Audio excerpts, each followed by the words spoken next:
On, over, above এই তিনটা শব্দের অর্থই কিন্তু উপরে। এখন প্রশ্ন হচ্ছে তফাৎটা কি? অন শব্দটা আমরা বোঝাই যখন কোনো একটা বস্তু অন্য কোনো একটা বস্তুর সারফেসটা টাচ করে থাকে। ফর এক্সাম্পল, এটা একটা বক্স, বক্সটা আমার হাতের যে সারফেসটা বা হাতের যে পৃষ্ঠটা সেটা একদম টাচ করে রয়েছে। আমি বলতে পারি the box is on my hand, the box is on my hand. আবার কোন একটা বস্তু যদি অন্য কোনো একটা বস্তুর উপরে থাকে এবং সেটা যদি সারফেসটা টাচ করে না থাকে বরং চলমান অবস্থায় থাকে, একটা বস্তু আরেকটা বস্তুর উপর দিয়ে যাচ্ছে, মুভ করছে, এক জায়গা থেকে অন্য জায়গায় যাচ্ছে, সেক্ষেত্রে আমরা বলতে পারি ওভার।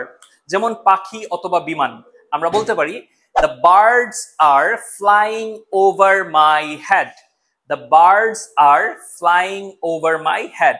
আর অ্যাবোভ হচ্ছে কোন একটা বস্তু যখন অন্য কোন একটা বস্তুর উপরে থাকবে সেটি মুভ করবে না, আবার সারফেস টাচ করেও থাকবে না, অর্থাৎ স্থির অবস্থায় থাকবে, তাহলে আমরা সেক্ষেত্রে ব্যবহার করব অ্যাবোভ।